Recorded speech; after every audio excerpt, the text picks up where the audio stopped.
armas, batallas y hombres que cambiaron el curso de la historia. Esto y mucho más en Bellum Artis Historia Militar.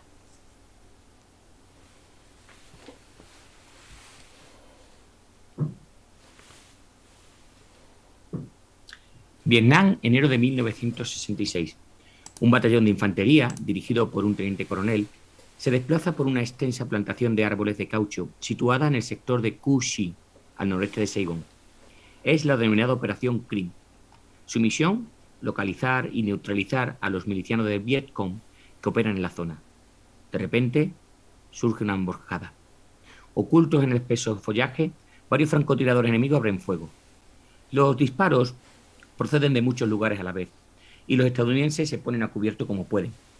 Pero pronto se reponen las armas automáticas y éstas machacan a conciencia los escondrijos de los francotiradores. Al cabo de unos minutos se da la orden de alto el fuego. Nadie puede haber salido ileso de semejante granizada de balas. Ya solo queda recoger los muertos y los heridos. Sus hombres se adentran en la espesura y quedan sumidos en el asombro. Buscan por doquier, pero no encuentran un solo muerto o algún herido. El enemigo simplemente se ha volatilizado de forma inexplicable. Los soldados empiezan a sentir cierto temor supersticioso. ¿Qué clase de enemigo fantasma es este? La operación CRIM lleva ya 3 días en marcha y los hombres están exhaustos. El sargento Stewart Green se sienta a descansar y al instante se levanta asustado, pues ha creído notar el contacto de un escorpión contra sus posaderas.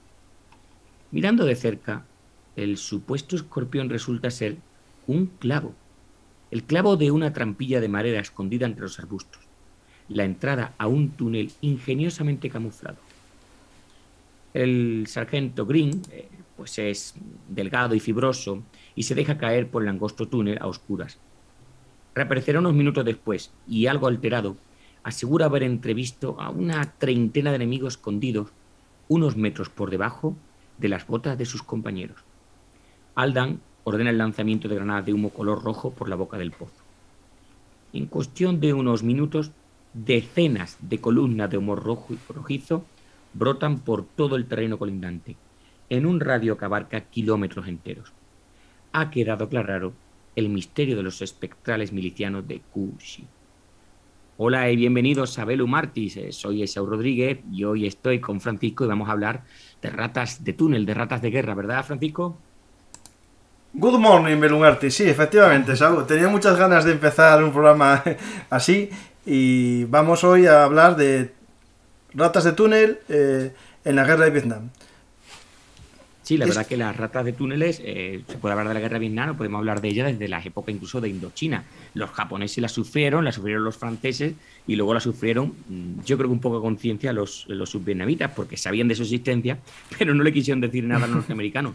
Tanto que, como cuentas tú, los propios norteamericanos tuvieron que sufrir en carne propia el descubrir qué era esto de las ratas de los túneles y cómo contrarrestar a los túneles, que ya veremos que son las famosas ratas de túnel. Efectivamente, este programa vamos a hablar de las ratas de túnel de la guerra de Vietnam, exactamente de las unidades australianas y estadounidenses que, no unidades, más bien soldados que se especializaron en este combate, ¿no? Esta forma de lucha subterránea debajo de la jungla.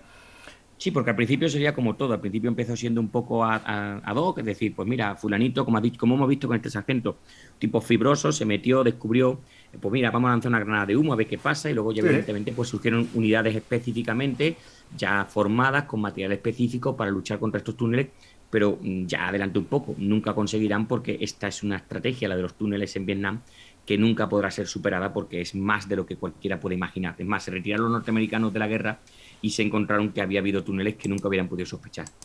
Efectivamente, vamos a hablar de esos túneles que fueron apareciendo en la guerra de Vietnam.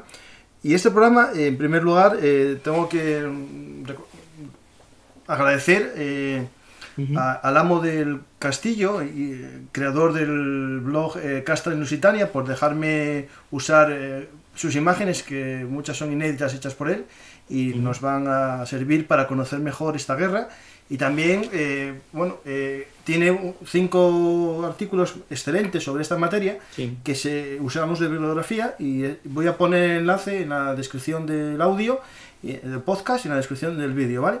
Por lo tanto, los oyentes y espectadores que lo estén viendo, pues pueden conocerlo más en profundidad en los artículos de Castra en Lusitania. Y también, Esaú, tengo que agradecerle este programa al que me dio la idea, ¿no? A Silvio, uno de los primeros Patreon del blog, que me comentó, ¿por qué no hablas de la guerra de las ratas? Y dije yo, bueno, o ratas de guerra, ¿no?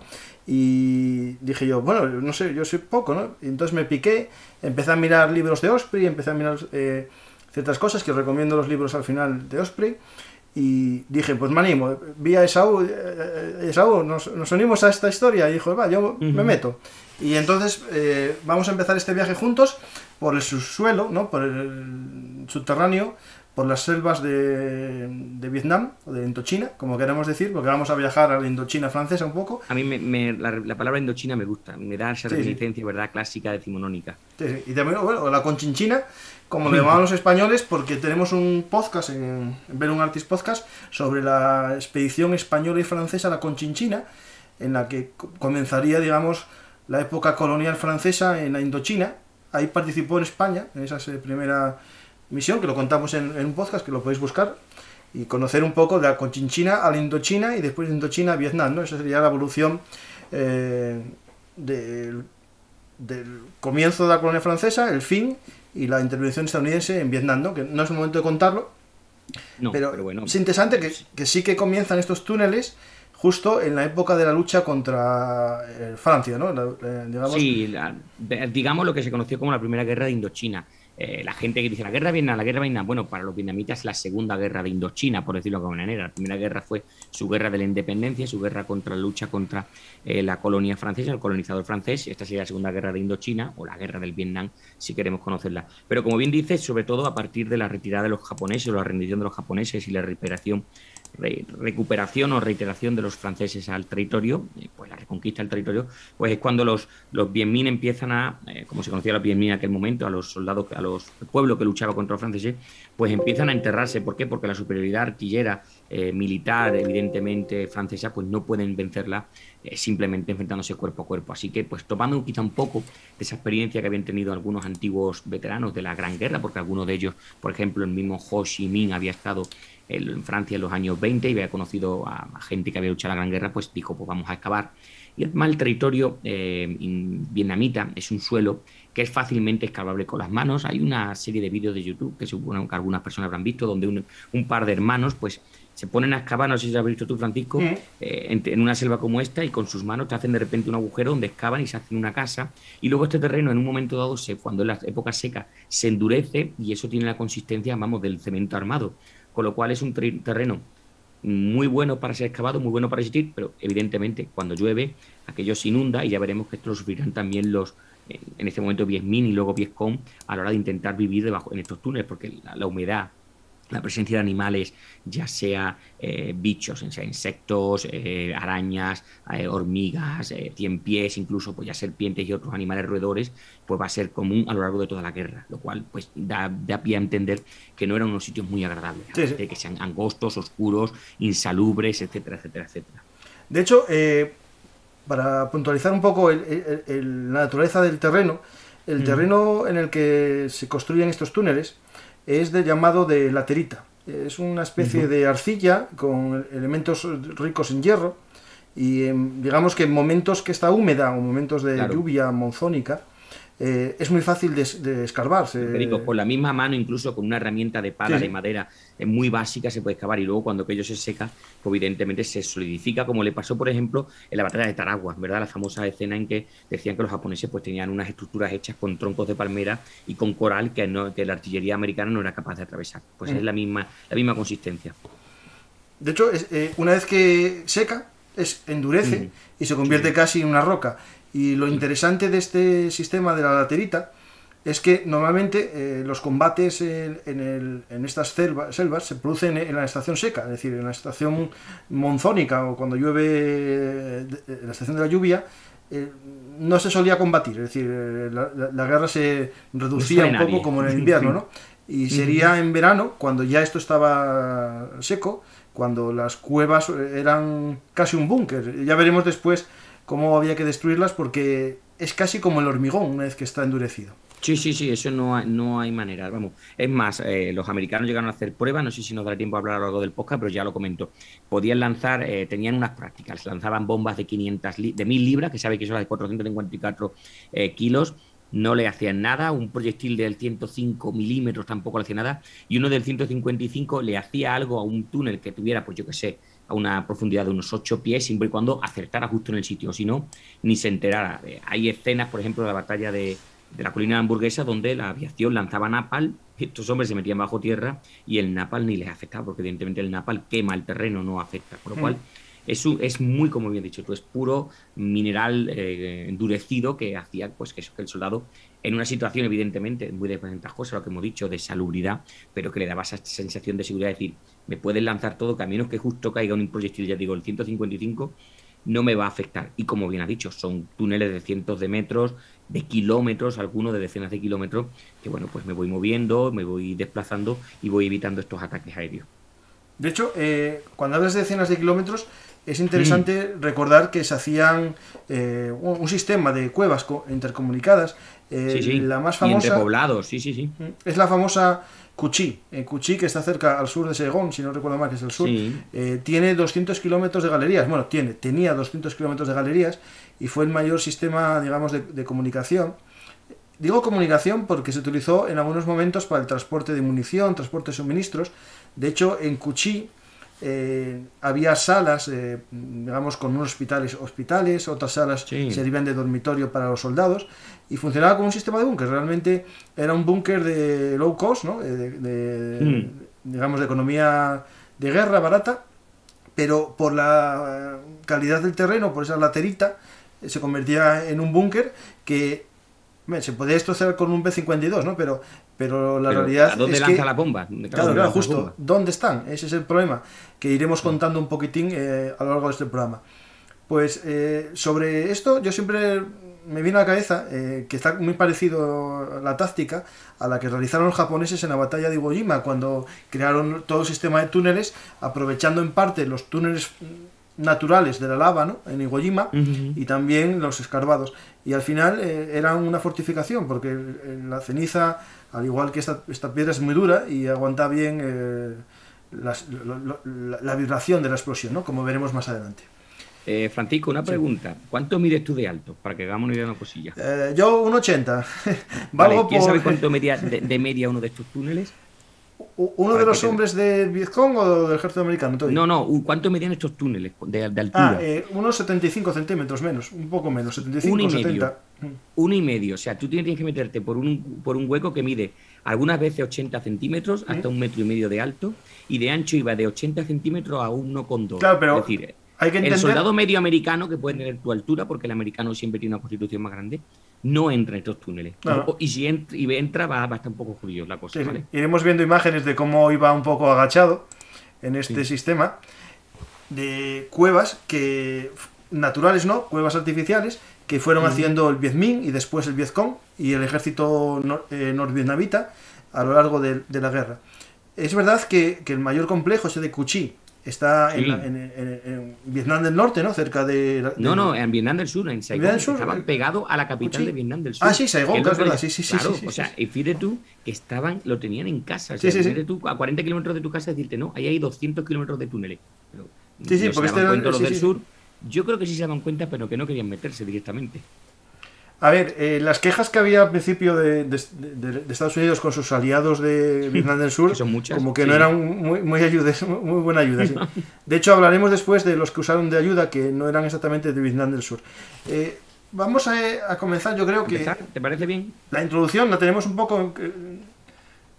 ¿Algo más que comentar pues sí. así a modo de introducción? No, yo creo que ya hemos dado unas pinceladas. Lo que vamos a hablar podemos ya seguir un poquito, unas pocos de guión. Y vamos a ver que, si te parece, pues volvamos otra vez al Viet Minh y comencemos que te parece por Indochina. Yo creo que sea lo suyo, ¿no?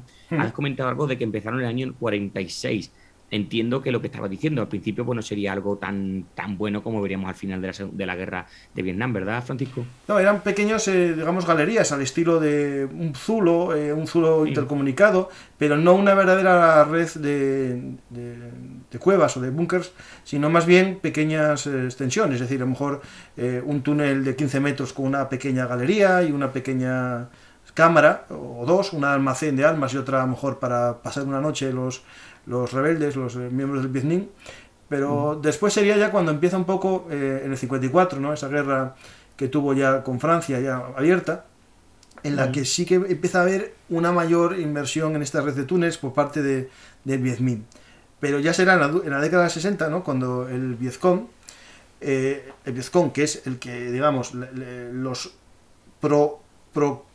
comunistas, ¿no? O comunistas norte, que viven en Vietnam del Sur y que son de Vietnam del Sur, efectivamente.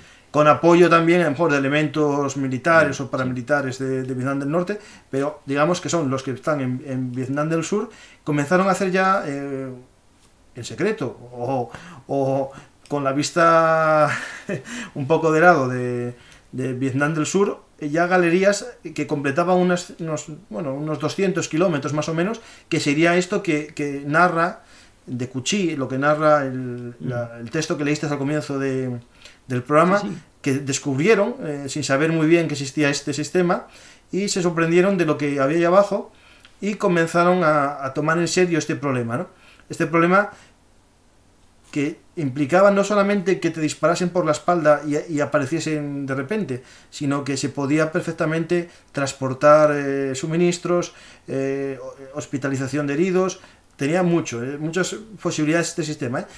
Recordar que existía el gran sistema de Cu Chi, pero también pequeños cuevas de estas por todo Vietnam. Es decir, casi era como podemos decir un queso gruyere debajo de la selva, y por lo tanto era casi imposible descubrirlo. Si la doctrina de fuego americana es antes de desembarcar empieza a abrir fuego y por ejemplo voy a tomar un pueblo, pues yo imagino que los mismos lugareños harían esos agujeros, como dices tú, para cuando dice, pues llegan los americanos, por lo menos como me meto en un agujero, porque lo primero que van a caer van a venirte unos 105, lanzarte bombas de 1000 libras, la artillería, los 155 desde una LZ, de una zona de disparo, harían fuego sobre la zona. O sea, es quizá preveyendo lo que les venía encima, los mismos lugareños habrían hecho esos agujeros, como dices tú, y seguramente conectaron pues casas con casas, poblado con otro poblado, etc., o una cueva cercana, es decir, pero que sería una medida primero defensiva de los propios lugareños, diciendo que es que cuando los americanos llegan, primero disparan, ¿verdad?, y luego preguntan.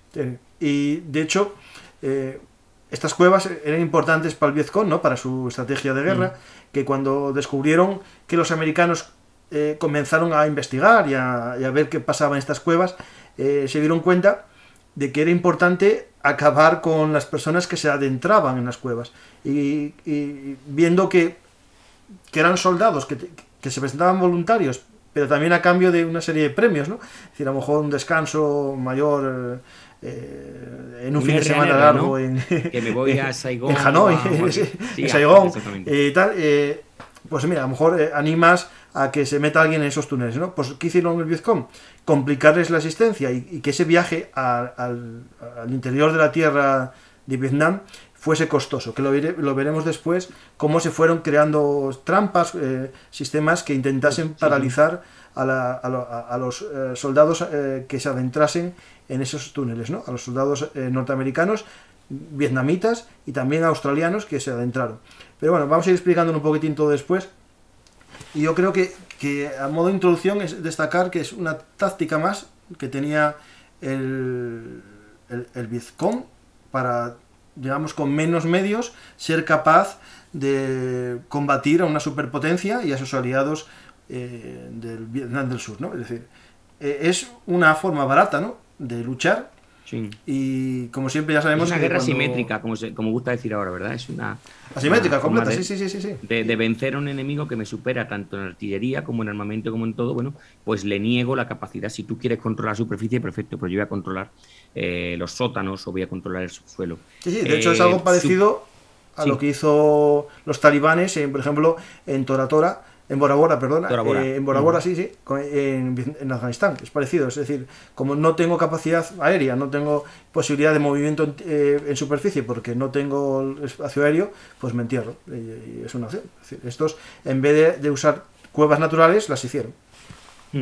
Francisco, entiendo que los primeros soldados se encontrarían fácil entrar en las cuevas, pero luego posteriormente la broma sería bastante interesante, ¿no? Para poder entrar en estas cuevas. Sí. De hecho, tú y yo hemos hablado de las trampas cazabobos. Me imagino que eso sería especialidad de los amigos vietnamitas. Sí, hablaremos de esas cazas, sí. De hecho, al principio, me imagino que este sargento que descubrió la primera... tuvo mucha suerte. Entró y, bueno, vieron ahí un túnel y dijeron, madre mía, qué pedazo de túnel. Y entraron con una linterna y poco más. Y esto, claro, al final, cuando fueron viendo el Vietcong que les habían descubierto su secreto, empezaron a complicarles la asistencia, ¿no? Y es cuando aparece, digamos, esa figura del no quiero decir especialista, porque no tenía una formación como tal del ejército. Básicamente era el echado para adelante, el que tenía, digamos, los huevos más grandes que se metía, y a cambio... Luego se crearon unidades, incluso hubo regimientos que crearon sus propios grupos especiales. Sí, tenían, digamos... Pero eso ya luego, pero al principio lo que dices tú siempre surge de eso, de un poco de improvisación.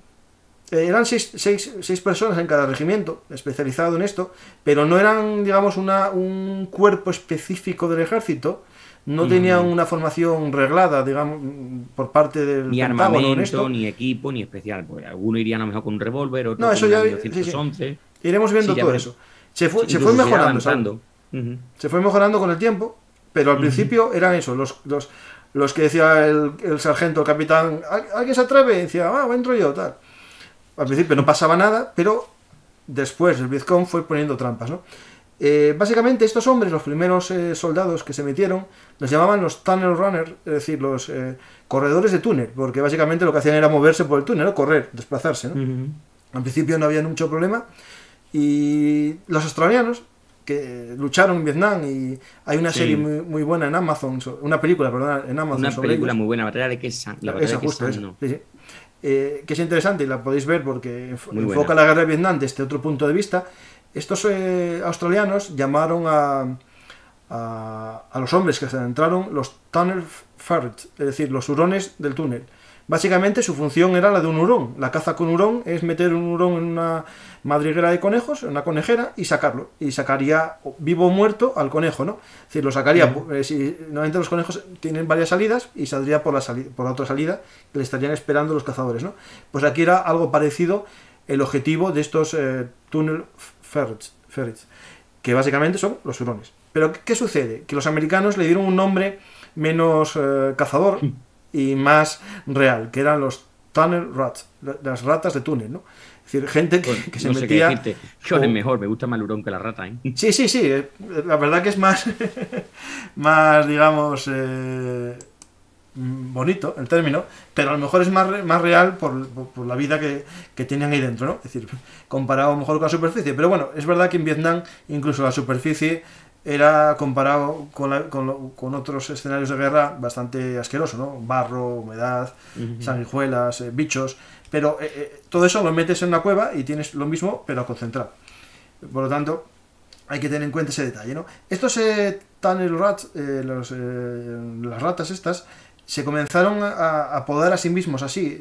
Al principio eran los voluntarios, después estos 6 hombres de los regimientos que se especializaron un poco en ese tipo de guerra, y tenían un lema que es non gratus annus rodentum, es decir, no vale un culo de rata, es decir, sabían perfectamente que ellos, su vida era prescindible completamente. Las ratas tenían más valor que ellos, y este fue el lema, que lo tenemos aquí, si queréis ver la propia escudo, tenemos un emblema no oficial que se hizo de estas unidades, ¿no?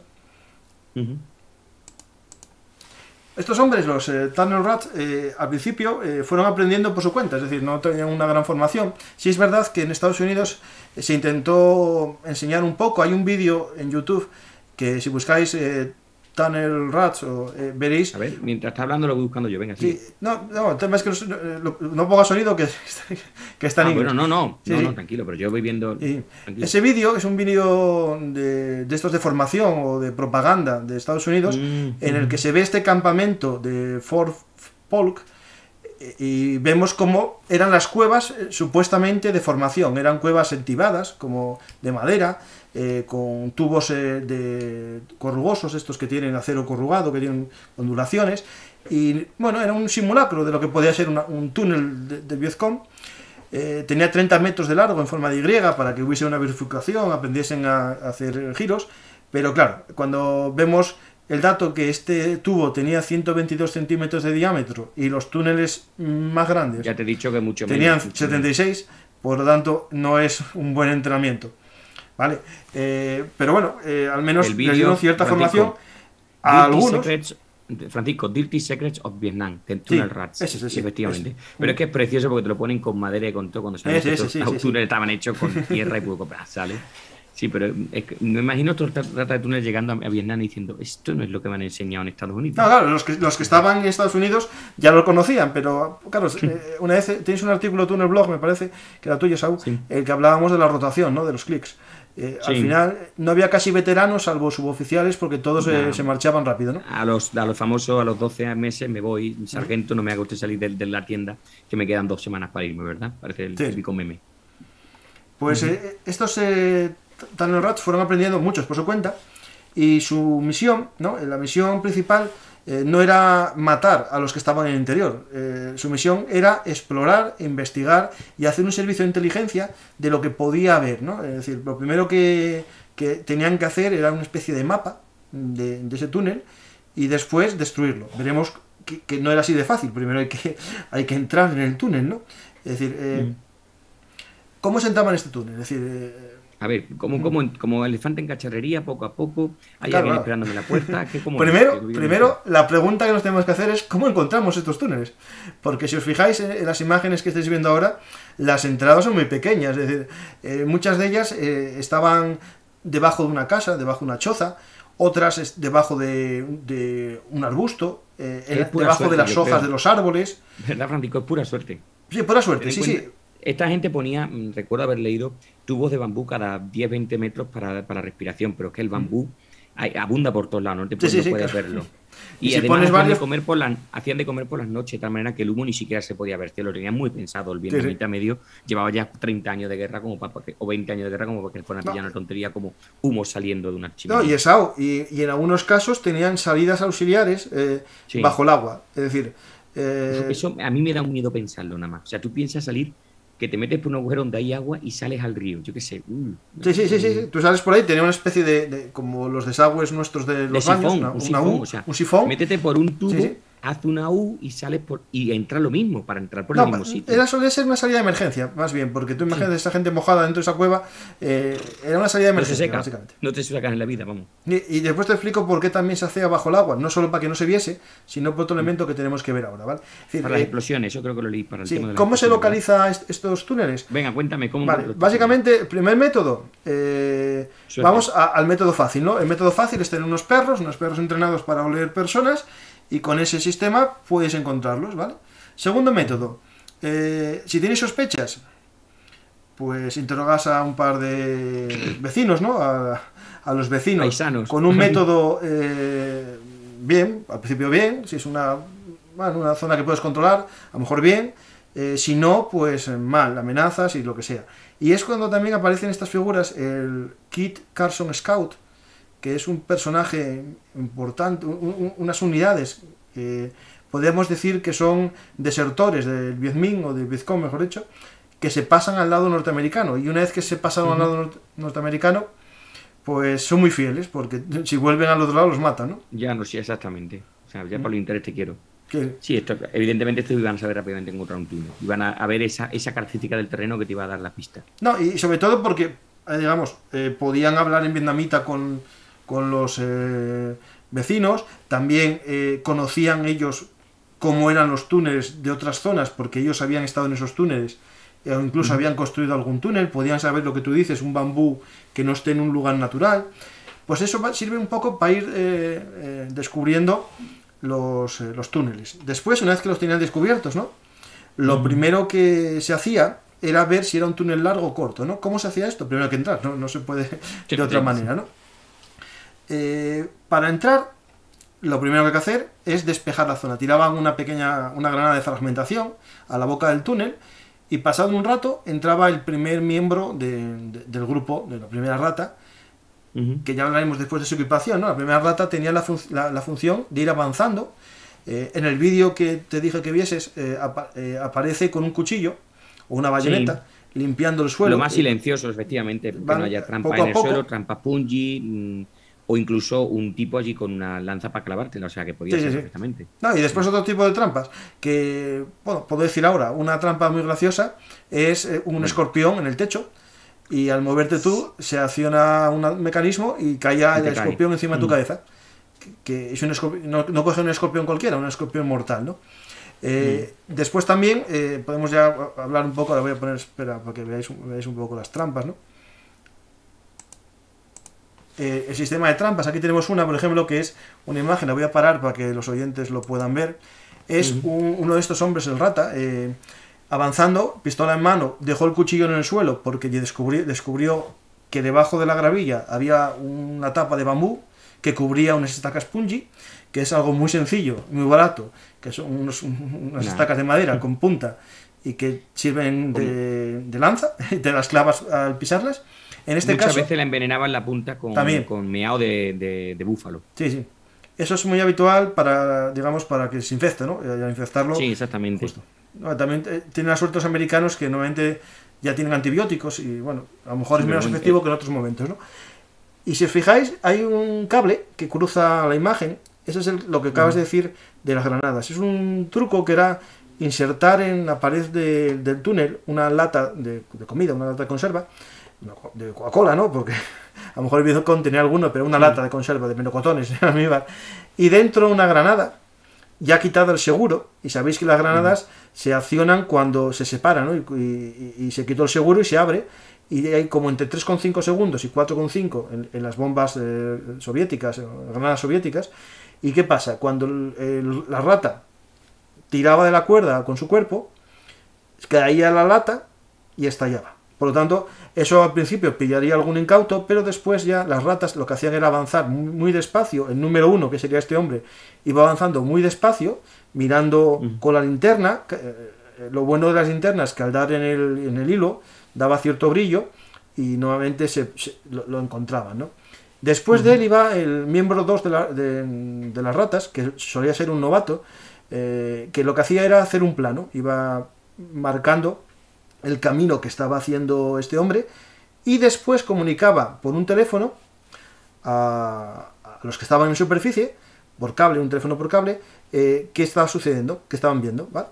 Y si había algo mal, a veces iban atados con una cuerda y los tiraban para atrás y los llevaban, ¿vale? Sí, por heridos o lo que sea, pues siempre tenían la seguridad de que iban a tirar de ti y no te iban a dejar el cuerpo dentro. Sí. Eso estaba veremos después un poco más de esto, ¿no? Es decir, cuando veían que el túnel era un túnel demasiado largo, más de 90 metros, a lo mejor que ya no tiraba el cable y que ya era complicado volver, pues claro, si había un problema había que volver, ¿no? Claro. Entonces lo que hacían era método B. Método B era gasear, que lo contaremos un poco después, ¿vale? Pero bueno, el objetivo principal era ese, básicamente era encontrar el túnel. De hecho, antes de entrar estos hombres, ¿vale? Que se me olvidó decirlo, los miembros estos de los Scouts, ¿no? Los vietnamitas reconvertidos, los Kit Carson Scout, lo que hacían era, en vietnamita, decir a los que estaban dentro que saliesen, que si se rendían les perdonarían la vida, y si no, pues empezaría el rock and roll, ¿no? El rock and roll en este caso era lanzar humo, botes de humo, para ver por dónde salía el humo. Si el túnel era muy grande, había que ser un método más complejo, que lo voy a explicar después, ¿vale? Pero bueno, más o menos la misión, nos queda claro, no era una misión de matar a todos los que estaban dentro, sino más bien una misión de inteligencia, saber lo que había dentro y destruirlo. Porque también hay que entender que si hay gente dentro, normalmente marcharían, porque había varias salidas, y salidas que algunas de ellas básicamente son casi imposibles de descubrir, por lo que te digo, no sé si tengo aquí el vídeo que lo visteis antes, el de un soldado vietnamita saliendo debajo de la tierra con una tapita, una trampilla, y son muy difíciles de encontrar. Aquí está, mira, lo tenéis justo en pantalla, los que estáis viendo en YouTube. Esa tapita estaba en mitad de la selva y era imposible encontrarlo, es decir, el ancho era poco más que la cabeza y los hombros del vietnamita, y se cubría con hojas, y en cualquier lugar de la selva podían desaparecer. Por lo tanto, una vez que llegaban los ratas y decían estamos aquí, se escapaban, es decir, muy pocas veces había un tiroteo dentro ni nada, ¿vale? Pues Saúl, la equipación, ¿no? Podemos empezar... Bueno, espérate, sí, no, claro. Está claro que lo que está diciendo, si el túnel es pequeño, si el túnel es grande, entiendo que luego explicaremos más adelante que hay que llevar ese gas, porque al final si lo que queremos que se rindan es con gas, que es lo menos mortal. Sí. Luego veremos que utilizarán motores, se motorizarán de alguna manera para poder conseguir que el gas llegue a muchos sitios, y algunas veces hasta se sorprenderán cuando de repente empiezan a ver el gas saliendo a centenares de metros, como diciendo, hostis, esto es más peligroso de lo que pensamos, ¿verdad? Sí. De hecho, gas y polvo, es decir, el polvo, después hablamos de ese alimento, ¿no? La equipación del soldado, tú decías que estaba con una pistola, ¿no? Exactamente, lo primero que vas a entrar es con pistola. ¿Qué pistola? Pues ten en cuenta que dentro de un espacio pequeño un revólver no hace mucho ruido. Tú no puedes llevar un arma que haga mucho ruido ni que sea muy voluminosa, pero tendrás que poner un silenciador, pero el silenciador es muy voluminoso, es decir, ahí tienen que conjugar la comodidad con la seguridad de las personas que van dentro del túnel, porque a pesar de ese documental tan maravilloso que me has visto y que he estado viendo un poquillo mientras hablábamos, eran unos túneles preciosos y muy higiénicos, pero me imagino que arrastrarse y por algunos sitios tan angostos, pues todo lo que lleves que te sobresalga de tu cuerpo te sobra, es decir, equipo de comunicaciones, pistolas con un silenciador, etcétera, te sobra. Al final, pues yo creo que el amigo del soldado es... Les sobra, pero tienen que entrar, Saúl, tienen que entrar. Sí, pero vamos, que yo voy aumentando, se empieza a trancar el cable que llevo detrás, el casco protector, el laringófono, la pistola con el... Me voy acordando la madre que parió al que pensó que eso era necesario para entrar en un túnel. Sí. Pero bueno, ¿cuál era lo normal? ¿Qué era lo normal? De hecho, a ver, lo normal, el equipo base de un miembro de una unidad de estas de ratas, digamos, unidad son dos, ¿vale? Es decir, eso hay que entenderlo bien porque son dos siempre. Bueno, aunque en alguna unidad muy cutre entraba uno lanzado, ¿no? El más lanzado de la unidad. Básicamente podemos decir que eran dos máscaras antigas, hablaremos después de estas máscaras porque son un teléfono alámbrico, de cable, un TA1PT, una bobina de cable para unir este teléfono con los que están en superficie, dos brújulas lensáticas, es decir, unas brújulas, las típicas con tapa que vemos en todas las películas de guerra, dos linternas modelo MX991/U, esa que es en forma de L, que es típica de las guerras de Vietnam, seguro que te suena. Sí, de estas que tienen además diferentes tipos de visores para que sea luz roja, eso, verde, justo, blanca, sí. Aquí están viendo imágenes los que están siguiendo en YouTube, y cuando vea justo la linterna, lo veréis, es una linterna verde, ¿vale? Sí, después tenían sondas la que va así, de 30-90 centímetros para, digamos, ir buscando el bambú, buscando esas trampas que les iban poniendo, dos bayonetas o cuchillos cavar, que son los cuchillos famosos de los marines. Los marines. Aquí tenéis ahora la lámina con todos los elementos que estáis viendo. Mira, los tipos de armas. Espera. Se fue. Sí, un poco es que este sistema no para el ejército. Sí. Después tenían palas de trinchera, granadas, todos esos granadas de CS, que hablaremos lo que es, y también esas detonadoras, ¿vale? No es lógico lanzar una granada que pueda demoler el túnel al que vas a entrar, ¿vale? Granadas de humos de colores M18 y 4 botes de repelente de insectos. Esto es muy interesante, esto de los repelentes de insectos, porque si hay insectos fuera, imagínate dentro con toda la humedad que hay, todos los bicharracos que hay y la cantidad de mosquitos que puede haber dentro, ¿no? Por lo tanto... Pero piensa ser vietnamita herido dentro de un túnel de eso, que eso también hay que... No, es que la vida que tenían esos pobres vietnamitas en esas cuevas no es que fuese de rata, es que... O sea, a ver, la capacidad de supervivencia del soldado de Vietcong hay que recordarlo y reconocerlo, es decir, es mucho más meritorio haber sido soldado del Vietcong que soldado estadounidense, es decir, la calidad de vida que tiene un soldado estadounidense no la había conocido jamás un soldado del Vietcong, o sea, en su vida. Siempre dicen, no, son heridos, dice sí, pero un herido de bala en uno de estos hospitales de bajo tierra es un muerto. No, es un muerto seguro. En breve. Es un muerto seguro, sí. Hablando de armas, aquí está la linterna para que la están viendo los que están en YouTube, ¿vale? Se me para justo cuando aparezca una pistola. Bueno, muy bien. La brújula está apareciendo, ¿no? Están viendo justo ahora mismo lo que estuve comentando. Las pistolas al principio usaban, digamos, el arma más característica del ejército, que era la Colt 1911A1, una arma de calibre 45 ACP, es decir, un arma contundente, Sí. Un arma que tiene un poder de parada interesante, sí, de 240 grains. Esto hay que entenderlo. En 1911 surge, y si quieres, pues Francisco recoge un poquito de agua, surge cuando el americano medio se empieza a enfrentar en Filipinas contra los mambises, que resulta que cuando vienen hartos de todo y le disparaban con su famoso Colt, pues que no los mataban, tío. Que no es que le rebotara las balas, pero que por más que le acertara las balas y tuvieron que descubrir un nuevo arma, que es cuando surge el Colt 1911 con el calibre 45 ACP, que es muy parecido a lo que los españoles sí habíamos llevado en su momento para vencer a los filipinos, pero claro, como nos echaron de allí y no nos preguntaron qué armamento teníamos, pues se encontraron que sus pistolas, que servían muy bien para matar a indios, en las películas por decir algo, pues que en Filipinas no servían. Entonces cuando surge esta munición, y tiene un gran poder de penetración y de parada, pero claro, lo que estamos diciendo, demasiada quizá para una cueva tan pequeña, ¿verdad? Sí, no, ya que primero, el que te viene de frente no va a venir corriendo, no es importante frenar la inercia de ese ataque, ¿no? Porque esas armas que tú dices son para los ataques de arma blanca, cuando una persona te va con un machete, por ejemplo, un moro, que como se llamaba los rebeldes musulmanes en Filipinas, eran los moros, sí. Tenían el grupo insurgente moro. Justo, tenían la costumbre de atacar a machete y había que matarlo de un tiro porque si no seguía corriendo, es decir, con varios tiros te puede llegar una persona y matarte, ¿no? Esto en una cueva no tiene sentido, porque primero, no va corriendo, segundo, la detonación rebota en todas las paredes de la cueva y el eco, la onda expansiva, hacía que muchos soldados tuviesen que ser baja por sordera. Es decir, o ya no una sordera, sino una tinnitus, un pitido que le imposibilitaba seguir en la cueva, ¿no? Es decir, eso es lo primero. Sí. Entonces, ¿qué pensaron? Usar silenciadores. Al principio asociaban a un Colt de estos un silenciador, pero era una pedazo de arma demasiado grande. Empezaron a estamos usar... hablando de no un revólver, un arma de 5 o 6 balas que no suele llevar un... No, al principio al Colt le pusieron, después usaron revólver. Pero entonces ya es una pedazo de... ¿sabes? El revólver. Sí. Estamos hablando de una cosa que se te pone así de larga como mínimo. Sí. Después usaron el Smith & Wesson modelo 10 y el Colt Police Positive Special, que son armas del calibre 38, más pequeñitos, pero justo para una persona que está en una cueva herirla y que no avance, valdría... Es que eso le dejas en la cara a alguien y lo matas. Efectivamente. Tu historia, ¿sabes? Justo. Que en la cueva tienes muchas posibilidades porque está agachado y lo que se ve es la cabeza, ¿no? Sí.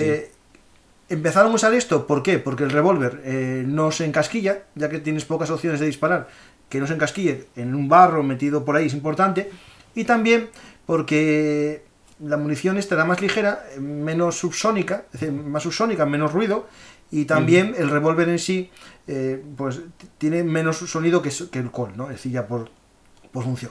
¿Qué pasa? Que empiezan a darle vueltas a la cabeza y empiezan a hacer un kit que ya apareció varias veces en el vídeo.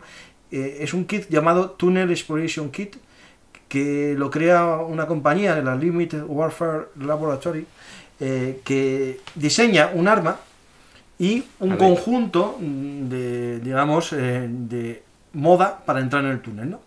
¿Por qué digo de moda? Porque hasta ese momento el soldado entraba con la ropa normal de selva y como eran muy amplios los pantalones, para ir a rastras no eran muy buenos, usaban cinta americana, como MacGyver, para hacer, digamos, el pantalón más estrecho y poder deslizarse por los túneles.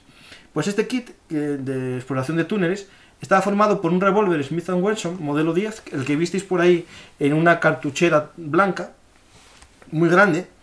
También tenía esta es otra, la que estáis viendo ahora es una sobaquera, es otra que viene después. Tenía un visor, una especie de linterna justo en la parte de arriba del revólver, es decir, lo que ahora es normal en las armas que tengan un puntero láser, pues aquí se les ocurrió meterle una linterna. Después llevaban una linterna de minero, de las que usan todos los mineros en todos los países. Y tú y yo, como hijos de minero, conocemos. Efectivamente, ¿no? Mi abuelo fue picador y se metía por túneles de estos pequeñitos. Es decir, las minas no son todas entibadas. Hay minas, pasillos, galerías muy grandes, pero donde está el Tajo es muy pequeño. Es más pequeño que estas cuevas que estamos hablando del Vietcong, ¿vale? Es decir, que un minero aquí estaría en su salsa. Sí. El sistema este de comunicación, bueno, pretendía ser moderno, tenía comunicación ósea, es decir, transmitía el sonido no por la oreja, sino a través del hueso del cráneo. La linterna se accionaba con una perola que tenías en la boca metida, es decir, lo que tenías en la cabeza de minero lo llevabas metido en la boca y cuando mordías se encendía o se apagaba. Sí, eso eran manos libres. Las manos, no tienes que, exactamente, es un manos libre muy básico. Y después tenía un sistema que también estaba bien pensado, que en vez de ir con el cable de 30 metros o 40 metros arrastrado, llevabas una bobina en la espalda, como una especie de rollo de pesca, y cuando ibas avanzando se iba alargando y cuando retrocedías se iba encogiendo. Es decir, sí que tenía un avance este sistema de túnel. Mira, aquí tenéis una imagen, justo ahora mismo se está viendo el sistema. ¿Veis la lámpara metida en la boca del interruptor? Todo el sistema de comunicación y aquí veis a lo mismo. Es decir, es que no me para aquí. Tenemos a un soldado que acaba de salir del túnel. Y es que no sé qué pasa el sistema este, que no. Bueno, a los oyentes, que la técnica de este sistema de transmisión no me permite parar las fotos. Se veía bien, visteis la figura, que tenía todo el sistema de comunicación en la cabeza y en la espalda se veía el rollo. ¿Qué pasó? ¿Esto funcionó? Sí, más o menos bien, pero era demasiado complejo. Y al final se siguió usando el sistema tradicional el de atrás, era el que hablaba por teléfono, ¿vale? ¿Qué más? A pesar de todo este sistema que parecía muy moderno, con silenciador y tal, en el kit iban tapones para los oídos, porque seguía siendo la onda expansiva bastante potente. ¿Por qué? Porque el revólver, como sabéis, por la parte de atrás del tambor hay espacio vacío. Pues la deflagración del arma salía por la parte de atrás del revólver, es decir, el silenciador no era efectivo 100%, porque la mayor parte del sonido salía por atrás. ¿Vale? Entonces aparece el revólver silencioso, que sé que tenéis en la imagen ahora mismo. Es un revólver que lo creó una empresa, Aircraft Armaments de Baltimore. Industria, bueno, de aircraft es aeroespacial, o bueno, tal. ¿Por qué esto de aeroespacial? Porque era una empresa que trabajaba para la NASA en la creación de un arma para los astronautas. Era un arma que usaba la técnica del perdigón, es decir, la posta, ¿no? La posta de las escopetas era ideal para los túneles.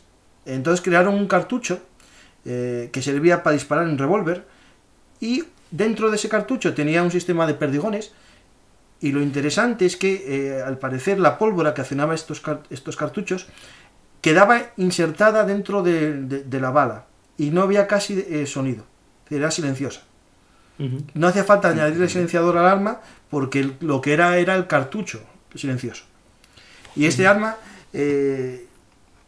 usaba unos cartuchos de Marjorie. El Marjorie es esta arma que está justo ahora mismo aquí. ¿La veis? Un revólver corto de 44 Magnum, el Magnum de Harry el Sucio, versión corta. Eso es una mala bestia, vamos. Sí, pero usaba estas armas de pero de cañón, ¿vale? Corto, de 2 o 4 pulgadas, entiendo, ¿no? De 29, modelo 29, es el Wenson. Sí, no, pero digo el largo del el más corto que haya, es decir, un dedo, no sé cuál exactamente. El 2 es el que utilizaba, digamos, la típica imagen de la gente del FBI de los años 60 que lleva un revólver pequeño, es el de 2, para que no hagamos ni idea. Vale, y el pues de 4 es la pistola que llevaba un policía de calle. El más corto que tú veas, el más corto. 2, el de 2. Sí. Pues ese le metían estas balas de... Qué mala bestia. De específicas, que tenían 15 bolitas de Mallory. El Mallory es un acero con tungsteno. Imagínate la dureza que tenía este material, ¿vale? Es decir, la idea era buena. Era un arma pequeña, manejable, y que barría todo el túnel. Digamos que por muy mal que disparases, algo dabas. No, lo que dices tú, lanzas una lluvia de perdigones, algo la aciertas, y más en un espacio tan pequeño. Y después incluso se practicó con algún arma corta, unas carabinas que recortaron, escopetas de posta que recortaban, pero el arma que se creó solo se hicieron 6 unidades, ¿vale? Y se llevaron a Vietnam para probar. Estuvieron muy contentos con ese arma, pero no se llegó a hacer más porque, bueno, ya, digamos, la guerra estaba capa caída, no se quería gastar mucho más en la guerra y se paralizó un poco, ¿vale? Ya estamos ya casi en los años 70 y algo, ya no tenía sentido ya, digamos, invertir en I+D para esta guerra. 70, 71 ya quedaban pocos americanos, quizá como mucho menos de 100.000 hombres, que eso para un país como Vietnam pues es nada. Es tarea de acompañamiento y poco más. Pues esto sería cuando entraba el hombre, ¿no? Pero a veces, cuando el túnel era muy grande o había sospechas de que era muy grande, se utilizaba una técnica que era el gaseado. A ver, aquí lo primero que tengo que explicar no era meter un gas químico. ¿Por qué? Porque ponías en peligro a tus hombres. Es decir, había que usar un método primero, para descubrir las salidas de los túneles. Para eso Sí. se echaban botes de humo y a ver dónde salían. Cuando eran muy grandes, esto era más complejo. Entonces empezaron a probar, primero, un sistema que sirviese para encontrar todas las salidas del túnel y, si fuese posible, para vaciar el túnel. Es decir, usaban humo o una sustancia lacrimógena, como era el CS, que era un micropolvo, no eran gases, eran micropolvo, por lo tanto se desplazaba en el aire, a base de clorobencilodeno malonotileno. Uf, la estás metiendo en un Lo lío. repito, clorobencilideno malonitililo. Es decir, básicamente una sustancia muy irritante que en contacto con el agua quemaba, ardía, y se había inventado en Estados Unidos para usar por la policía en disturbios callejeros, como Granada. Había dos versiones, que os las voy a poner ahora. Había la versión... Bueno, ahora vais a ver fotos del gaseado, ¿no? Y vais a ver unas granadas tipo bote de humo y unas granadas como de fragmentación. Esas son las granadas CS. Y también vemos un poco, los oyentes que estéis en iVoox no lo podéis ver, pero que estéis en YouTube sí. Estamos viendo el sistema de meter el gas dentro de las cuevas. Aviso, no era un gas tóxico, químico. No era mortal. Sí, bueno, ¿vale? eso decían ellos. Pero lo que hacía... No, algo escucha, afectaba, que sí, que mataba. No mataba el gas, porque el gas era lacrimógeno. Pero lo que hacía, como física, es que todo gas expulsa a otro gas. Es decir, un gas que se interna en un espacio expulsa o desplaza al oxígeno. Por lo tanto, se producía la muerte por asfixia. ¿Por qué usaron este sistema? No porque creyesen en la protección del medio ambiente, pues sabemos que bombardearon con agente naranja, napal y todas esas Eso me ha hecho cosas. gracia. Era por no lo digo porque a lo mejor hay gente que piensa que lo hacían por bondad. No era por eso. Es porque con una máscara antigas, normalmente los gases se protegen. Y puede que no hagas daño metiendo ahí el mayor agente químico que haya, ¿vale? Pero si quitas el oxígeno, una máscara antigaz no te da oxígeno. Vale. ¿Entendiste, no? Es decir, lo que hacían con este sistema era muerte por asfixia. Por asfixia, sí. De toda la gente, ¿vale? Después, explicaré un poco cómo hacían esto. Básicamente, esto era después de haber comunicado a todo el mundo que saliese, les dieron tiempo, y como no salieron, hicieron esto, ¿vale? ¿Cómo lo hacían al principio? Al principio, en las cuevas pequeñas, echaban un par de botes de humo, y el humo pues se movía y salía, ¿vale? Al final usaron un sistema que lo veremos por aquí en el vídeo varias veces, que es una máquina. Ahora mismo tenéis la imagen. Si puedo pararla. No puedo pararla. Vaya por Dios. Este sistema todo. Sí, pero es el ventilador, ¿verdad? El Meeting Night. Es el Multi-Mic. Ahora está. Mira, ahora lo tenéis justo aquí. Se ve el depósito. Ese depósito se llenaba con agente CS y por su motor era capaz de mover 13 metros cúbicos por minuto. Es decir, lo ponían a funcionar con un sistema que lo podemos ver ahora. Muchas de estas fotos son del amo de calabozo de Castra en Lusitania. Aquí tenéis las granadas que os acabo de decir antes de CS. Y aquí tenéis... Decir que el Meaty Might Sí. es un motor normal y corriente que puede tener cualquier granjero. Es decir, Sí, aquí no es se el- fueron a algo específico, sino que No, lo no, cambiaron no. mejor en algún sitio y dijeron, oye, esto no Es es estupendo. el que se usa con pesticidas en las huertas, lo mismo. Sí. Ujú. De hecho, También he escuchado ¿cómo que hacían? llegaron ¿No? a Una vez que, utilizar- que sabían que tenían que echar a los que estaban dentro, o abrir paso a la rata para que entrase, lo que se hacía era tapar todas las salidas que se habían descubierto. Importante esto, porque primero echas humo, lo mueves y sale, tapas todas las salidas que haya, pones un retén de guardia en cada salida, y lo que hacían era con un poncho, por ejemplo, un poncho Sí. del soldado, cubrían la entrada principal y las demás salidas con ponchos o con piedras o con lo que fuese. El poncho usaban justo la capucha como entrada de la tubería de este motor Might, lo cerraban con el propio cordón de la capucha y empezaban a insertar dentro de la cueva ese agente CS. El agente CS, recordad, es una especie de polvo lacrimógeno que en circunstancias normales no hace nada, salvo mucho dolor, que de hecho es importante recordar este elemento. Este agente CS, al ser un polvo, se quedaba en el suelo. Cuando entraba después el soldado norteamericano, se frotaba con los polvos estos pica pica y con el sudor que tenía se irritaba la piel como los vietnamitas, pero no tenía problemas porque lo voy a explicar ahora lo que va a hacer, ¿vale? Es decir, esto es una gente, digamos, que en sí no es mortal. Lo que es mortal es la concentración que desplaza el oxígeno, ¿vale? Entonces lo que hacían era cubrir todas las entradas, usaban, por ejemplo, de nuevo la cinta americana, parecen todos MacGyver aquí, la cinta americana esa para cinta cerrar. americana sirvió para todo, ¿eh? Para todo, sí, yo te lo digo por experiencia. ¿Qué hacían? Gaseaban, pasaba un rato, un tiempo, veían que ya se había hecho su función porque salía... Esto, aunque, es importante recordar que este gas no huele, ¿vale? En circunstancias normales es un olor, pero en las granadas que se usaban, granadas policiales, el elemento que explota y que dispersa el polvo, sí que huele y se podría oler. En este caso, como se mueve el agente por el motor, es inoloro. Entonces dejaban pasar un tiempo. Pasado un tiempo, que ya era prudencial, se sabía que los que estaban dentro no podían sobrevivir, se metía aire puro. Se usaba el mismo motor para meter aire puro y permitir que el soldado americano pudiese entrar con su máscara para que no se irritase los ojos, pero pudiese respirar el oxígeno que hay en el túnel, ¿vale? Más o menos esta sería la función normal. ¿Qué pasa? Que el Vietcong saben también, son listos, es decir, sí, al principio le pillaría sorpresa, ellos repente, no tienen I+D, digamos, de este patentado, ¿no? Pero tienen una capacidad. Voy a buscar a ver si encuentro la imagen.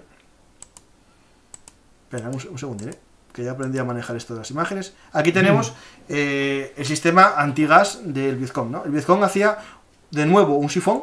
Ese sifón dentro de la cueva, imaginar un túnel de 50 metros, de repente hacían un sifón, lo cubrían con agua y cuando había un ataque de gas, el gas llegaba al agua y se paraba. Claro. Entonces, incluso si hay una explosión de una granada, la onda expansiva también se para en el sifón. O sea, es maravilloso para todo. Aquí los oyentes, los que están en YouTube, están viendo el vídeo de ese sistema, que es una infografía de Amo del Castillo, en el que se reproduce perfectamente este sistema de filtros, ¿no? También, a veces lo que hacían era en un túnel poner una pared de bambú cubierta con barro o con un plástico que consiguieron de Estados Unidos o de cualquier sitio y cubrían la entrada la entrada a una sala o la entrada a un pasillo con este sistema de bambú y plástico. Hacían como, digamos, contrapuertas que paralizaban el avance del gas, ¿no? Y nada más, sobre el sistema este de gases yo creo que nada más. Sí, comentar que en un momento dado incluso se llegó a probar con motores de helicóptero. Es decir, se cogía un helicóptero, bajaba y se conectaba una manguera directamente al rotor del helicóptero que le imprimía más aire cuando era una cueva tan grande que el motor, el MITI-MIT, no era suficiente para suministrar suficiente aire. O sea, ya estamos hablando de la potencia de un helicóptero, que puede imaginar la cantidad de aire que puede suministrar, ¿no? Eso del helicóptero lo hacían también para oxígeno, pero sobre todo para meter una sustancia explosiva, es decir, ya lo explicaré después, también metían un líquido inflamable para hacer una especie de napalm dentro de la cueva. Eso se usó una vez también, cuando eran cuevas a lo mejor muy grandes, porque la función ¿cuál era? Es decir, todo esto era para vaciar la cueva, ¿no? Y una vez que hemos vaciado la cueva y hemos sacado... Eso, justo. Entró ya el agente, la rata, investigó sin posibilidad de ninguna que le matase a nadie. Documentos, armas... Descubrió documentos, descubrió que hay 50.000 minas ahí, las sacó, las voló fuera, ¿vale? Y ¿qué hacemos ahora, no? Pues ahora vamos a la fase de explosión, ¿no? Vamos a explotar el sistema. El objetivo, tenemos aquí una cueva, ¿no? Estas cuevas hay que demolerlas, ¿vale? Los americanos al principio empezaron a experimentar, a lo mejor lanzando un par de granadas, vieron que no tenía casi efecto, y los expertos en demolición hicieron unas fórmulas matemáticas para que las patrullas estas de destrucción de túneles no tuviesen que matarse ahí a complicaciones, y más o menos serían estos cálculos, según los artículos que leí. Más o menos la profundidad, para cada 3 metros de profundidad, ¿vale?, se necesitaban 2 libras de explosivos, es decir, unos 900 gramos, por cada 30 metros de túnel, centímetros de túnel. Es decir, si yo quiero, cuando estamos hablando de volar un túnel, no es volar todo el túnel, es volar las entradas y volar un poco el pasillo superior, ¿no? Pues más o menos, si yo quería destruir un túnel que estaba a 3 metros de profundidad y quiero destruir 30 centímetros de longitud de túnel, necesito 900 gramos.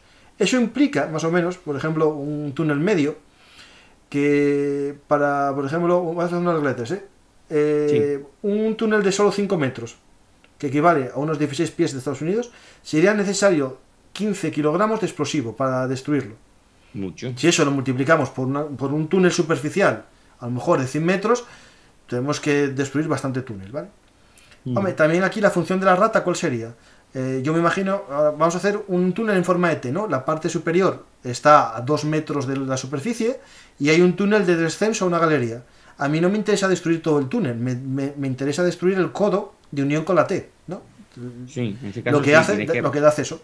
Entonces ahí se internaban los explosivos, ¿vale?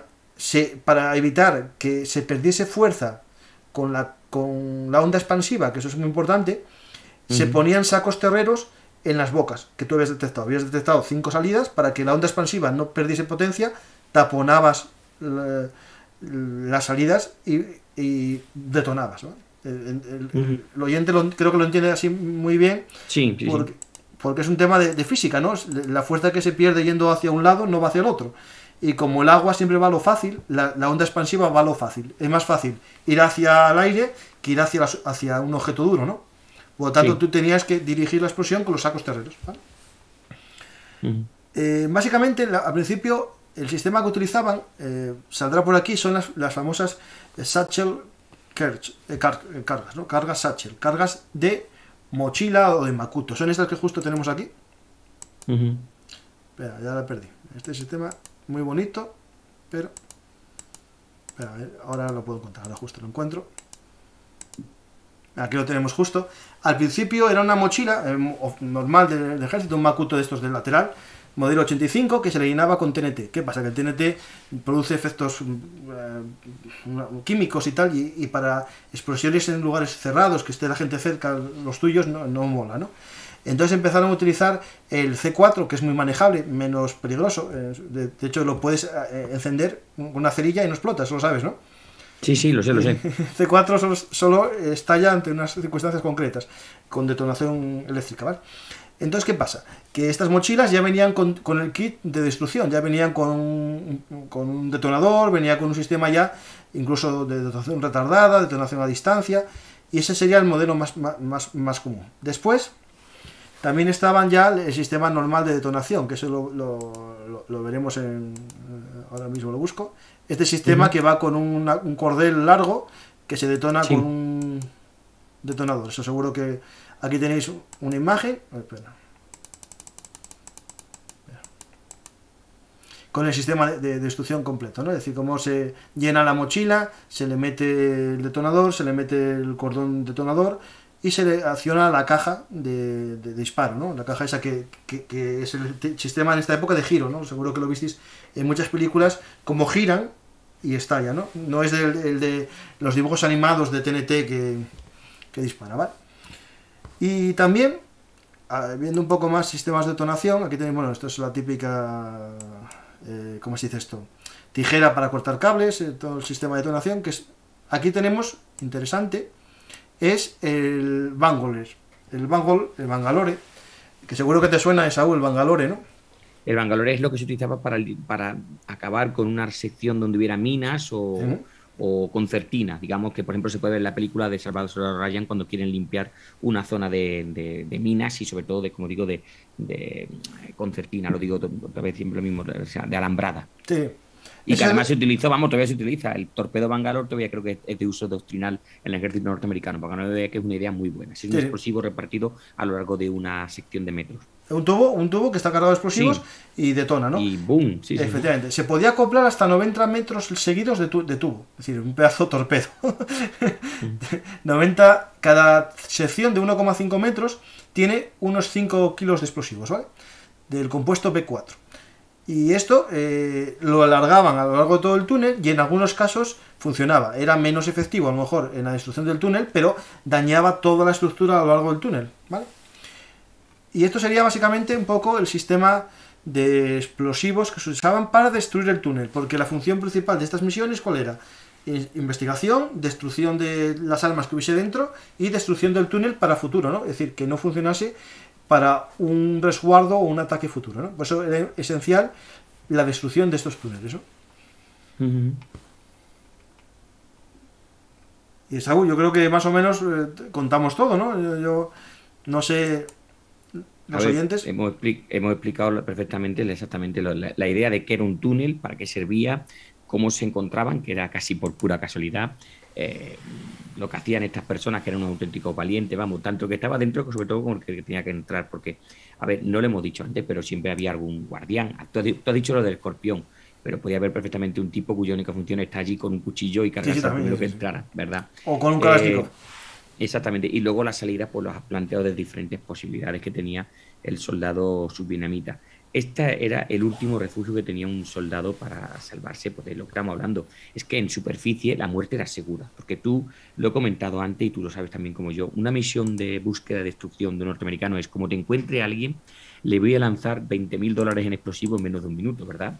Siempre había una zona de artillería cercana con cañones del 105, del 105, bombarderos F-105 sobrevolando la zona, con lo cual yo sé que estamos muy bien en tierra, pero por debajo de tierra se está mucho mejor, ¿verdad, Francisco? Sí. No, y esta rata de túneles, lo hemos dicho, al principio fueron muy... fue algo anecdótico, fue algo de circunstancias, luego se fue mejorando y luego acabó la guerra, porque debemos decir que después de la ofensiva del 68, 69-70 es cuando Nixon, sobre todo a partir de la batalla de la colina hamburguesa, que recientemente he estado leyendo sobre él y haciendo un podcast, a partir sobre todo de la colina hamburguesa, el pueblo norteamericano dijo, hasta aquí. O sea, es cuando Nixon dijo aquello de vamos a vietnamizar la guerra, lo cual es un poco absurdo si estamos hablando de Vietnam. Y por eso para el año 70-71, lo comentaba antes, ya había muy pocos soldados norteamericanos, sobre todo lo que volvían a ver asesores como en el 63-64. Quizás si lo hubiera dado un poco más, pues supongo que estos americanos, invirtiendo mucho dinero, ¿verdad? Y habían inventado esa pistola tan maravillosa que has comentado tú, pues hubieran inventado otro método, no sé, utilizar animales u otras cosas. Yo, por ejemplo, pongo un ejemplo, hubieran podido utilizar perros, ¿verdad? Los perros que tenían no quería entrar ni uno en la cueva. Bueno, sí, pero hubieran buscado alguna raza. No, sí, pero bueno, los perros estos que tenían, digamos, los perros oledores, ¿no? Los que tenían como búsqueda, los intentaban azuzar para que entrasen dentro primero y no pero esos dicen que no van a entrar su padre, ¿no? Va a entrar su padre por ahí. De hecho, comentabas tú antes, perdona, me ha dejado con la duda con el tema de la salida por lo del agua. Es lo que estábamos diciendo, los sifones es para evitar la explosión y los gases, ¿no? La sobrepresión de la explosión y los gases, ¿verdad? Sí, no, el sifón tenía la función, primero, de que había dos tipos de sifón. El sifón en mitad del túnel, que era para evitar la propagación del gas que echaban los americanos. Sí, o una curva muy cerrada. Para también, para eso, sí. Exactamente. Sí. Pero después, a los gases no lo que hacían era, cuando se dieron cuenta que los americanos descubrían las salidas con el humo, usaron salidas subacuáticas, porque el humo no salía por ahí y podían ellos salir antes de que llegasen los americanos. O incluso, también que era una vía de entrada, pero como vía de entrada a una cueva no tiene sentido, porque si vas a meter suministros explosivos y tal, se estropean, ¿no? Era una salida auxiliar segura, porque no, digamos, en un complejo imaginar de estos de Cuchí, con 100 kilómetros de galerías, tenías 20 salidas. Sabías que 10 iban a estar detectadas por los americanos, pero la salida, el plan Z, era esa salida bajo el agua que sabías que no la habían encontrado porque no había salido humo por ahí, ¿vale? Francisco, cosilla desagradable. Vamos a comentar un poco la vida dentro de un túnel. ¿Qué hacemos con los desechos normales del ser humano? ¿Qué piensa que se hacía? Eso que a mí las cosas esas me gustan cuando eso. ¿Qué hacemos con los desechos? Yo me metí a los americanos, esto es Vietcong. A ver, puede haber dos opciones. Primera, enterrarla, pero como está muy dura, claro, no enterrarla creo. Sí, pues. Sí, es lo que haría. Quemarla no. Se metían dentro de una vasija, la vasija se cerraba bien, se metía en un agujero en la pared y se cubría el agujero de la pared con barro. Pero cuando digo los restos, son los restos físicos y los restos humanos. Es decir, si moría un soldado, lo mismo. Tú no podías permitir que el soldado sacarlo. Entonces, los túneles que muchas veces se desembraban, de repente resulta que había cadáveres enterrados en las paredes. El olor quedaba ahí, o sea, a pesar de que tú lo cerraras bien con barro, de podía manera. Las cocinas estaban, funcionaban por la noche, con una chimenea, lo que hemos dicho, que se sacaba un poquillo, que producía poco humo, en fin. La situación era muy dantesca y poca gente podía aguantar muchas semanas dentro de uno de estos túneles. O sea, es como vivir en un submarino, pero más agobiante y con mucho más estrechamiento. Y bueno, allí había sala de armamento, como has dicho tú, zonas de entrenamiento, zonas de, como se ve en la película, ¿verdad?, de cuando éramos jóvenes soldados, pues sitios donde el oficial de mando tenía su cuartel general, etcétera, etcétera. Pero no era... La gente no puede imaginarse que allí se podía tirar semanas viviendo allí. Era algo donde tú entrabas momentáneamente para escapar de un ataque o para preparar un ataque y poco, porque no es saludable, no es propio. Pero es verdad que les ayudó a ganar la guerra. Yo creo que sin esto el soldado vietnamita no podía haber luchado contra el norteamericano. Sí. De hecho, justo mientras estabas hablando de esto de las cuevas, se ven aquí un poco cómo eran estas cuevas, cómo estaban las habitaciones, en unos mapas, unos cortes, digamos, transversales de la tierra, y es interesante un poco para conocer cómo era la vida. Es decir, no vamos a entenderla jamás. Es verdad que a día de hoy, si un día viajamos a Vietnam... Tú y yo no entramos a ver una de esas cuevas. Entramos a ver unas cuevas. Yo no sé si entraré por donde enseñan los guías y entra cierta gente, que es justo esa ventanita que vimos. Pero esa imagen que se ve, o sea, esa tapa que dices tú, mira, no me cabe el cuerpo, o sea, el torso se me va a atascar. Claro, porque yo no digo mi peso, porque es muy doloroso. No, pero tu 1,80 m ya te va a hacer... Mi 1,80 m más mi peso me hacía que mi masa corporal fuese igual que 2 vietnamitas medios. Bueno, ¿sabes tú el chiste ese que dice que en un BMP soviético que habían 8 soldados soviéticos, pero que los egipcios solamente consiguen meter 6? O sea, que dices tú, no sé si es que el soldado soviético es mucho más delgado que un egipcio, pero es raro, ¿verdad? Sí. Pues esto sería lo mismo. No, a ver, yo cuando estuve en Rusia de viaje, y tengo que reconocer una cosa, eran muy tirillas, ¿eh? ¿Ah, sí? Sí, eran delgadinos todos, más así, a ver. Yo siempre voy con el complejo, ¿no? Los españoles somos pequeños y tal, pero cuando viajé tampoco eran mucho más grandes que yo. En Suecia encontré uno. Tú eres un pedazo paisano, que siempre lo decís. No, soy un paisano, pero bueno, tengo amigos de 1,87 y de 2 metros. Pero en Rusia me llamó la atención que eran muy delgadinos, la verdad. Los chavales jóvenes, los que tienen 20 años haciendo el servicio militar. No, gente vaya. Creo, de todos modos, Francisco, que lo hemos comentado un poquillo, no había una solución, ¿verdad?, a los túneles. Es decir, era una victoria segura para los norvietnamitas. No crees tú que hubieran podido hacer otra cosa, porque el explosivo, lo que has dicho tú, es una cantidad de explosivo bestial para poder limpiar un túnel que mañana mismo vuelva a hacerte otro. O sea, eso yo creo que, por lo que he visto en los programas, un equipo, un grupo de excavadores en un par de días te hacían un túnel de varios centenares de metros sin problemas, ¿verdad? Yo lo único, esto es como los que escapan de la cárcel, ¿no? Es decir, ¿dónde metían la tierra que sacaban? Ese es el tema, ¿no? Es decir, lo esparcirían en muchos metros, porque si tú haces una montaña de escombros, ya se sabe. Es decir, aquí contaban con la colaboración, me imagino, de los campesinos de la zona. Evidentemente. Muchos de ellos a los arrozales y demás, y allí ya no encuentran nadie más. Y lo usaban en los arrozales. Cogen un puñadín tú y otro, como las películas que van echando. Venga, tenemos que hacer unas presas para retener el agua. La gente sabe que el arroz pues se planta en terrazas, ¿verdad? Y necesitas una gran cantidad de agua y unas presas. Pues mira, de ahí sale la tierra. Punto. Sí. Entonces, igual que con las películas de la Gran Invasión, que iban metiendo en los bolsillos la tierra y la iban echando por el suelo, ¿no? Pues algo parecido. Porque, claro, un gran movimiento de tierra llamaría la atención. Y después, ¿no? Yo creo que fue una táctica vietnamita barata, sencilla, sin contrarréplica, no se podía vencer de una manera, no tiene solución sencilla, no bien conectada con el terreno, con el territorio, que eso es esencial, porque en otros tipos de superficies a lo mejor se ve, pero selvática, realmente con las hojas que hay por el suelo, con el bambú que tú dices, al final todo estaba, digamos, hecho para que ese sistema funcionase. Y luego que el mismo subvietnamita no quería entrar. O sea, el soldado subvietnamita, primero que estaba desmotivado. Ya un día tenemos que hablar de los subvietnamitas. Los oficiales estaban corruptos, entraban por ser familia o amigos de, o habían pagado. El soldado subvietnamita era uno que estaba haciendo el servicio militar, que le habían sacado de su poblado, que a lo mejor estaba ayudando a la familia, por lo típico, con la agricultura, con lo cual estaba desmotivado. Y ahí no se metía, exactamente. Y yo creo que directamente, a lo mejor veían un agujero y decían, no hemos visto nada, punto y pelota, no me voy a meter. Ahí no me va a meter nadie. Sí, yo no me meto. Yo no me meto. Que se metan dicho antes, había un voluntario, dice, bueno, que se meta el tonto americano voluntario, porque yo no me pienso meter. O el desertor Vietcong que va a morir igual. Exactamente, de todas maneras va a morir. Pues, Francisco, al final... un método... al final... las ratas, ¿qué vida tenían, no? Por ejemplo... vida de ratas, ¿había una media de vida o qué? Sí, la esperanza de vida, el porcentaje de bajas de estas unidades, bajas, entendemos, mortales o heridas, que te sacan del campo de batalla, era de un 30%.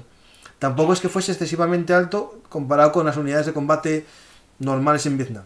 Lo que sí, al parecer, según muchos estudios y, bueno, y la realidad y películas y documentales, es que gran parte de estos soldados sufrieron brotes neuróticos y temas de depresión una vez acabada la guerra. Su herida era una herida psicológica. Un estrés postraumático, lo que no se conoció, ¿verdad? Como psicosis de guerra, estrés postraumático, pesadillas continuas. Claustrofobia, dolor. Porque claro, en mitad de la cueva a lo mejor encontraban una serpiente. Encontraban un 100 pies, que hay unas fotos que es así, un 100 pies de 50 centímetros.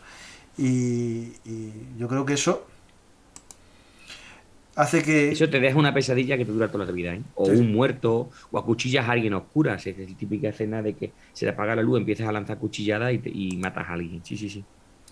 Pues no, yo creo que Saúl está más o menos contado esta historia. Está más contado, sí, una historia no muy larga, de aproximadamente 1 hora, pero los que no hayan estado viendo los vídeos pues habrán disfrutado con estas imágenes que has podido ver.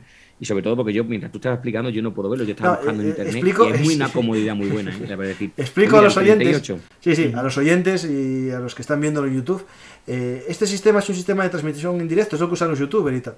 Es un sistema en el cual yo puedo modificar el vídeo a la vez que hablo contigo. Y entonces pero yo no lo puedo ver. No, tú no lo puedes ver porque estamos hablando por Zoom, ¿no? Estas son las nuevas tecnologías, es lo que hay.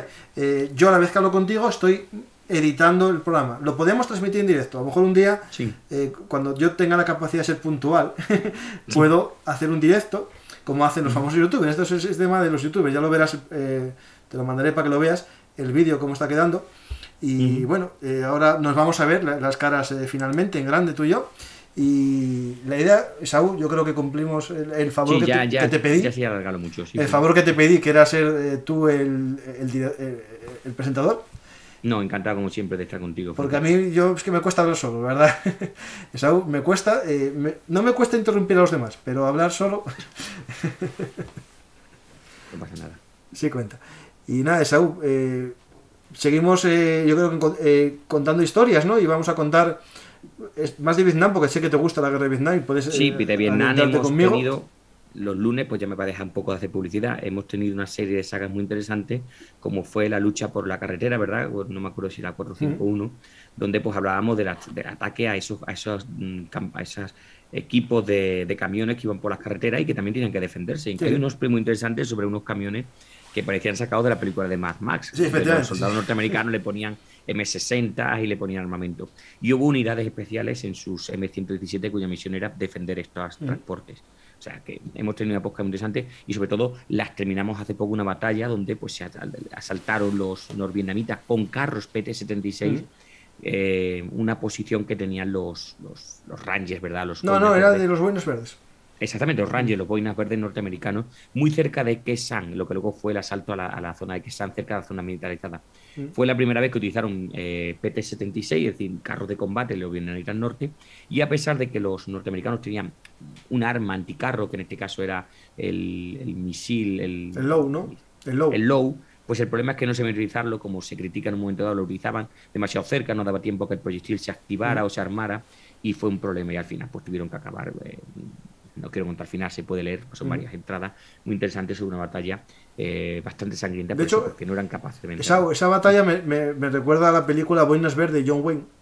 Que era lo mismo, una defensa de una base de los Boinas Verdes y con las unidades pero bueno, Boinas Verdes es una película de los indios y los vaqueros, pero vestidos de verde y... Sí, pero es la misma película, en la misma época justo, sí. Es una película muy buena, sobre todo porque sale un Puff, el dragón mágico, que es como se llamaba, a las cañoneras y se puede ver una cañonera funcionando. Y es muy interesante en ese aspecto. Tiene una segunda parte que mejor la obviamos. Es decir, vosotros veis la película hasta que se acaba la escena de la batalla, del campamento, y no sigáis viéndola. Mi recomendación de cine de hoy. Pues nada, Esaú, cuando quieras hablamos de esas batallas de Vietnam o de tus cañoneras, que tienes ganas. Con este sistema podemos poner fotos. Te preparo fotos y vídeos y la puedes... Claro, y ya sabes cuáles voy a poner y vamos a ir avanzando. Espero que te haya gustado este podcast, Saúl, grabarlo, y cuando veas el vídeo me digas qué te parece este sistema. Muy bien, perfecto. A los oyentes y a ti, Saúl, muchas gracias. Nada, Federico. Ahora tomo yo la despedida. Muchas gracias, Saúl, por colaborar conmigo en este programa. Y a los oyentes os recuerdo que si os gustan estas historias habladas Podéis seguirnos en iVoox o en la plataforma de podcast que escuchéis, porque hace poco hay muchos seguidores que me comentan en iVoox, entran en iVoox solo a comentar que me escuchan en otras plataformas. Y también ahora estamos en YouTube. En YouTube da la ventaja de ver las imágenes que estuvimos hablando. Y es otra forma de aprender historia. Hay gente que prefiere los vídeos, otros prefieren los podcasts, pero al final lo importante es el contenido. Y este sistema nos permite las dos formas. Y para saber mucho más, tenemos bellunartishistoriamilitar.blogspot.com. Nuestra padre, no digamos nuestra madre. Es la padre de todo esto, la madre de todas las historias militares, donde podéis leer los artículos de Saúl sobre la guerra de Vietnam, muy interesantes, y que os recomiendo que leáis, porque son transcripciones de documentos americanos de la época. Por supuesto. Que tienen Ojalá el pueda valor decir que son míos, pero debemos decir que son transcripciones de documentos históricos. Pero lo interesante pues que traemos esos documentos que normalmente la gente no encuentra, pues porque no se han traducido, no han sido interesantes, pues venga, lo traemos ahora y son para que la gente las pueda leer. Saúl saca de los archivos. Saca de los archivos. Sí, son puramente del archivo norteamericano, además son públicos, son documentos de la página web del ejército norteamericano de tierra o de la armada o del ejército del aire. Sí, o sea, no, los derechos no son de sitios más extraños. Estamos bien, no nos van a cerrar porque son de los documentos de Estados público, Unidos. Sí, no, en las fotos, yo eso tengo cuidado con las fotos, las que son de los Estados Unidos, del US Navy, US MSA, son libres de derechos. Y entonces hay una ley federal que establece que son libres. Otra cosa son los de Barras y Estrellas, esa es una revista, digamos, con derechos de autor. Pues nada, muchas gracias, Saúl. A ti, y a los demás os recuerdo que si os gustan nuestras historias, nos lo digáis, deis a me gusta en la plataforma que escuchéis. Y también recordad que tenemos un sistema de micromecenazgo en patreon.com/bellunartis, en la que nos podéis invitar a un bocadillo, un café o un sándwich para que recuperemos fuerzas después de esta historia hablada. Ya sabéis, Bellum Artis Historia Militar es el blog de la historia militar. Muchas gracias a todos y hasta la próxima historia hablada. Luego.